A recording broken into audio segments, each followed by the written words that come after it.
بسم اللہ الرحمن الرحیم۔ پروگرام عید الاضحیٰ کمبائنڈ سوشل کے ساتھ میں ہوں حافظ طیب۔ عید الاضحیٰ میں کیا کیا ضروری چیزیں ہیں، کیا کیا مسائل ہیں، مختصراً جو موٹی موٹی باتیں ہیں آپ کے سامنے پیش کر دوں، تاکہ یہ جو 10 دن ہیں جو عید الاضحیٰ کی جو قریب دن ہیں اس میں ساری چیزیں ہمیں معلوم ہو جائے وقت کے لحاظ سے۔ تو اس میں سب سے پہلی جو بات ہے کہ ہم قربانی کیوں کرتے ہیں۔ قربانی ہم اس لیے کرتے ہیں کہ یہ حضرت ابراہیم خلیل اللہ علی نبینا و علیہ الصلاۃ والسلام کی سنت ہے، اور اس سنت کو ہم زندہ کرنے کے لیے جو ہے قربانی کرتے ہیں۔ حضرت ابراہیم علیہ الصلاۃ والسلام نے جو قربانی کی تھی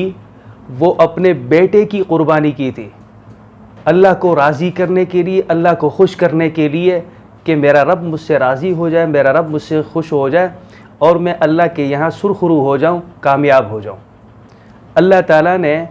جو ہے حضرت ابراہیم علیہ الصلاۃ والسلام کو اس امتحان میں کامیاب فرمایا، وہ پاس ہوئے اور اللہ کے یہاں سرخرو ہوئے، اور آج تک جو قربانی ہو رہی ہے وہ حضرت ابراہیم علیہ الصلاۃ والسلام کا جو طریقہ، جو سنت تھی، اس کو زندہ کی جا رہی ہے۔ حضرت اسماعیل علیہ الصلاۃ والسلام کو حضرت ابراہیم علیہ الصلاۃ والسلام ذبح کر رہے ہیں، اور ذبح کر رہے ہیں یہ اللہ کو جو ہے خوش کرنے کے لیے، لیکن اللہ نہیں چاہتے تھے کہ حضرت اسماعیل علیہ السلام ذبح ہو۔ اللہ تعالیٰ نے پھر جو ہے رحم کھاتے ہوئے، اگر مثال کے طور پر اگر حضرت اسماعیل علیہ الصلاۃ والسلام ذبح ہو جاتے اور یہ سنت اگر جاری رہتی تو آج ہم اپنے بیٹوں کو بھی ذبح کر رہے ہوتے، کیونکہ سنت تو تھی، اللہ کو وہ عمل محبوب تھا۔ اگر اللہ تعالیٰ کو وہ پسند آ جاتا تو پھر اس سنت کو زندہ کرنے کے لیے ہم اپنے بیٹوں کو بھی ذبح کرتے۔ تو اللہ کا لاکھ لاکھ شکر منائیں کہ اس مالک نے جو ہے حضرت اسماعیل علیہ الصلاۃ والسلام کی جگہ جنت سے لایا گیا مینڈا پیش کر دیا گیا اور اس کو ذبح کر دیا گیا۔ تو مقصد یہی ہے کہ اللہ کی رضا، اللہ کی جو ہے محبت میں، الفت میں یہ قربانی کی جائے، اللہ کی خوشنودی کے لیے۔ جب آدمی جانور کو ذبح کرتا ہے تو گوشت اللہ کو نہیں دیتا، اس کی کھال اللہ کو نہیں دیتا، اور اس کے بال اللہ کو نہیں دیتا، اس کا خون اللہ کو نہیں دیتا، بلکہ جو چیز اللہ تعالیٰ کو دیتا ہے وہ دل کا خلوص ہے، وہ دل کا خلوص اور دل کی نیکی اور دل میں جو اللہ سے خوف، خشیت الہی ہے، وہ اللہ کو دیتا ہے۔ تو یہی چیز اللہ تعالیٰ ہم سے وصول کرنا چاہتے ہیں کہ میں اپنے بندے پر جو ذبح کرنے اور قربانی کا جو عمل پیش کر رہا ہوں اور وہ اس کو نبھا رہا ہے، تو اس میں اس کے دل میں کیا ہے۔ اللہ تعالیٰ خود ارشاد فرماتے ہیں، آپ صلی اللہ علیہ وسلم کی حدیث پاک ہے، آپ صلی اللہ علیہ وسلم نے ارشاد فرمایا، ان اللہ لا ينظر الى صورکم واموالکم ولکن، کہ اللہ تعالیٰ تمہاری صورتوں کو نہیں دیکھتے، تمہارے اموال کو نہیں دیکھتے، مالوں کو نہیں دیکھتے، بلکہ دیکھتے ہیں تو کس کو دیکھتے ہیں؟ ولا قلوبکم ولکن ينظر الى قلوبکم، یعنی دلوں میں جھانک جھانک کر دیکھتے ہیں کہ اس کے دل میں کیا ہے، کہ اس نے رضا الہی کے لیے مجھے خوش کرنے کے لیے قربانی کی ہے، یا دکھلاوے کے لیے کہ میری شہرت ہو جائے، میں نے اتنا بڑا جانور اللہ کے نام پر ذبح کیا ہے۔ تو اس میں یہ چیز جو ہے نا بتانا مقصود ہے۔ اور دوسری بات یہ ہے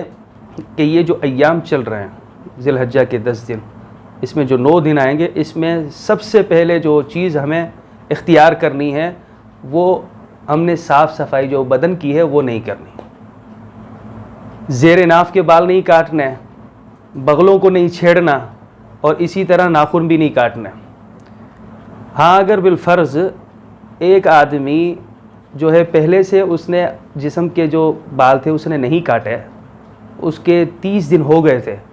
اب اگر وہ 10 دن باقی اور بھی اس میں شامل کر کے وہ نہیں کاٹتا، کہتا ہے کہ یہ 10 دن ہے، اس میں فضیلت ہے، نہ ناخن کاٹیں، نہ جسم کے بال کاٹیں، زیر ناف کے بال وہ نہیں کاٹتا، تو یوں سمجھ لیں کہ وہ پھر گناہگار ہو جائے گا۔ اس وجہ سے کیونکہ 40 دن سے پہلے یہ بال کاٹنے ضروری ہوتے ہیں، اگر وہ جسم کے بال 40 دن لیے پھر رہا ہے اور جو ہے سمجھتا ہے کہ مجھے ثواب ملے گا، اس میں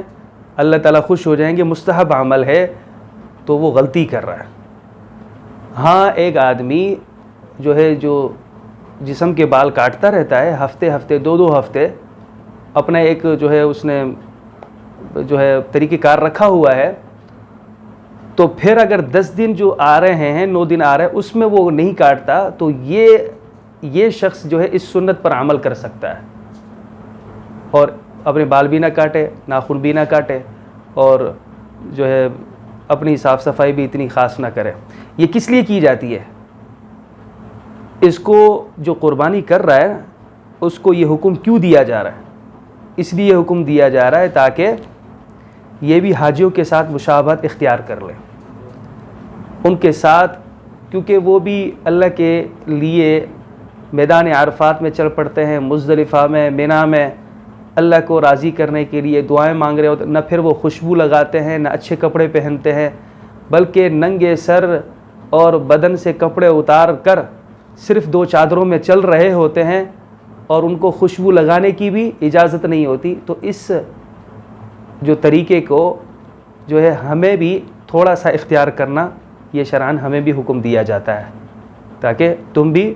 جو 10 دن ہے جو قربانی کا ارادہ کرتا ہے تو تھوڑا سا ان کے ساتھ بھی مشابہت ہو جائے۔ اور اسی طرح قربانی کا گوشت ہے، قربانی کا جو جانور ہے اس کو تو ہم ذبح کریں گے، ان کو 3 حصوں میں تقسیم کریں گے، غریبوں میں، جو ہے رشتہ داروں میں، اور اسی طرح اپنی ذات کے لیے 3 حصوں میں تقسیم کریں۔ بڑا جانور ہے 7 حصے رکھے گئے اور اس میں سے جو اس کا اپنا حصہ تھا اس میں بھی 3 حصے ہوں گے۔ سب سے مستحب اور اچھا عمل یہی ہے کہ اس میں 3 حصے کیے جائیں۔ اگر بکرا ہے تو وہ تو ہے ہی ایک حصہ، اس میں بھی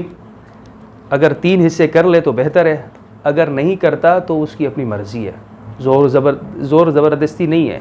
ایک آدمی غریب آدمی یا اس کو ضرورت مند ہے، وہ پورا سال گوشت بھی نہیں کھاتا اور قربانی کے دنوں میں پھر وہ بکرا شکرا لے لیتا ہے کہ قربانی بھی ہو جائے گی اور گوشت بھی میسر ہو جائے گا، لیکن رضا الہی ہونی چاہیے کہ میں اللہ کی خوشنودی کے لیے، اللہ کی رضا کے لیے یہ ساری چیز کر رہا ہوں، قربانی کر رہا ہوں، تو پھر وہ گوشت رکھتا ہے تو پھر ٹھیک ہے۔ لیکن شروع میں اگر اس نے گوشت کی نیت کر لی تو پھر کام خراب ہو جائے گا، کیونکہ اس کے لیے پھر قربانی یوں سمجھ رہے کہ ضائع ہے اس کی۔ تو اللہ تعالی ہم سب کو دین کی سمجھ عطا فرمائے، نیک اعمال کرنے والا بنائے، اور یہ جو 10 دن ہے اس میں عبادت کرنے والا ایسا ہے جیسا کہ وہ اللہ کے راستے میں نکلا، اپنی جان کو لے کر، اپنے مال کو لے کر، اور کفار سے لڑتا رہا، پھر وہ واپس نہیں لوٹا، یعنی وہ شہید ہو گیا۔ تو شہید کو جتنا بڑا ثواب ہے اتنا بڑا ثواب اس بندے کو ملے گا جو ان 10 دنوں میں 9 دنوں میں اللہ کی عبادت کرتا ہے۔ اور اس میں روزہ رکھنے کا ثواب اتنا بڑا ہے کہ جس نے 1 دن کا روزہ رکھا، یوں سمجھ لیں کہ اللہ تعالیٰ اس کے اگلے اور پچھلے سال کے سارے گناہوں کا کفارہ کر دیتے ہیں، اتنا بڑا ثواب ہے۔ اور اس کی راتوں کا ثواب اتنا بڑا ہے کہ جو ایک رات میں اللہ کی عبادت کے لیے کھڑا ہوتا ہے تو یوں سمجھ لیں کہ اسے شب قدر کی رات جتنا، یعنی شب قدر میں جتنا ثواب ملنا ہوتا ہے اتنا ثواب اس بندے کو ملے گا۔ تو اللہ جل شانہ ہم سب کو نیک اعمال کرنے والا بنائے اور پورے دین پر چلنے والا بنائے۔ اور دین میں تو آسانیاں ہیں، مشکلات نہیں ہیں، مشکلات ہم نے خود نے بنائی ہے۔ فرض ہیں جو چیزیں اس میں کسی کا اختلاف نہیں ہے۔ زکوٰۃ فرض ہے تو زکوٰۃ میں کسی کا اختلاف نہیں ہے، اور اسی طرح نماز فرض ہے، نماز میں کسی کا اختلاف نہیں ہے، اور اسی طرح جو فرائض ہیں اختلاف اس میں کسی کا نہیں ہے۔ ہاں واجبات میں اور سنن میں، سنتوں میں اختلاف ہو سکتا ہے، لیکن فرائض میں کسی کا اختلاف نہیں ہے۔ تو جو بندہ چاہتا ہے کہ ہم نیکی کی زندگی گزاریں اور اختلافات سے بچیں تو وہ صرف فرائض کو انجام دیتا رہے تو اللہ تعالیٰ اس سے راضی اور خوش ہو جائیں گے۔ اللہ تعالیٰ ہم سب کو توفیق عطا فرمائے۔ وآخر دعوانا الحمد للہ رب العالمین۔